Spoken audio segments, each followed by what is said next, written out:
لە ئێستادا دۆخی هەرێمی کوردستان لە هەرمی مەترسی بەرتەسکردنەوەی ئازادیەکانی دەربڕین و کاری ڕێکخراوەی میدیاییە. بەداخەوە ئەوەی لە ماوەی چەند مانگی ڕابردوو مامەڵەی حیزب دەسەڵاتدارەکان لە بەرامبەر ئازادی ڕادەربڕین و ئازادە گشتیەکان دەبینرێت بە هیچ شێوەیەک نایەتەوە لەگەڵ بنەماکانی مافی مرۆڤ و پەیماننامە نێودەوڵەتیەکانی تایبەت بە مافە مەدەنی و سیاسیەکان تەنانەت بەشێک لە یاساکانی عێراق و هەرێمی کوردستانیش وەک یاسای ڕۆژنامەگەری و یاسای ڕەخستنی خۆپیشاندان بەدیاریکراویش مامەڵەی دەستگا ئەمنیەکانە لە هەرێمی کوردستان لە کەیسی خۆپیشاندەرانی ڕۆژنامەنووسان کە بە خراپترین شێوە مامەڵەیان لەگەڵا کردوون. دیارترینیان دەستگیرکردنی ڕۆژنامەنووس شێروانی و چالاکوانان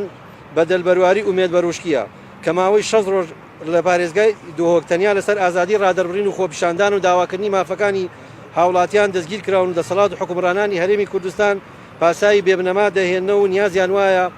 یاسای تایبەت نیازیان وایە بە یاسای سزادانی عێراقی مامەڵە لەگەڵ ڕاگیراوە نابکەن. ئەمە لە کاتێکدا کە یاسای ڕۆژنامەگەری و گردبوونەوە بە یاسای تایبەت بەخۆی ڕێکخراوە و لە پەرلەمانی هەرێمی کوردستانەوە دەرچووە. بەڵام حکوومەتی هەرێمی کوردستان و دامەزراوە ئەمنیەکان ئەوەندە ڕق ئەستورن بەرامبەر بە ڕۆژنامەنووسان و چالاکوانان دێن کار بەو یاسایانە ناکەن و ئەمەش تەنیا لە پێناو بەستاگەاندنی توندی چالاکوانان و ڕۆژنامەنووسان و بەردەستکردنەوەی ئازادیەکانە. بۆیە ئێمە لە ڕێکخراوەکانی کۆمەلگەی مەدەنی ڕای دەگەێنین داوا لە هەرێک لە پەرلەمانی کوردستان و نێردەری نەتەوەی گرتوەکان بۆ هاریکاری عێراق یۆنامی دەکەین شار و کاری خۆیان چڕ بکەنەوە لەسەر وەستانی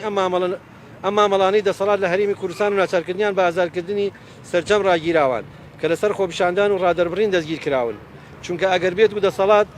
دەسەڵاتە حیزبەکەی هەرێم ئەم ڕەفتار و مامەڵەیە بەرامبەر چالاکوانان و ڕۆژنامەنووسان ڕانەگرێت ئەوە هیچ ئەرزشێک بۆ ئازادی ڕادەربڕین و کاری ڕۆژنامەگەری سربەخۆ و ئازاد نامێنێتەوە. ئەوەی هەیە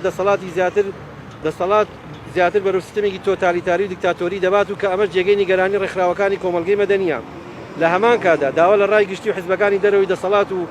دەسەڵاتی هەردوو حیزبی پارتی دیموکراتی کوردستان و یەکێتی نیشتیمانی کوردستان دەکەین هەوڵ و فشارەکانیان دژی سەرکوتکردنی ئازادیەکانی ڕادەربڕین و کاری میدیایی چڕتر بکەنەوە و کاری پێکەوەی ئەنجام بدەن تا سنوورێک بۆ ئەم جۆرە مامەڵە نادروستانەی دەستگا ئەمنیەکان دابنێن.